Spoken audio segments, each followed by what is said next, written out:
Spring is halfway there, summer is coming. It's time to talk about some yummy stuff.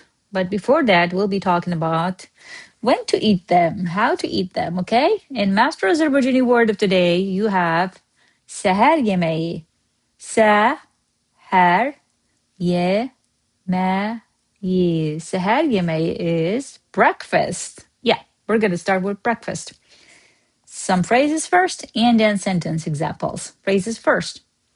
To skip breakfast, breakfast meeting, or breakfast included. Let's see. Seher yemeğini ötürmek. Ötürmek, to skip, to pass by.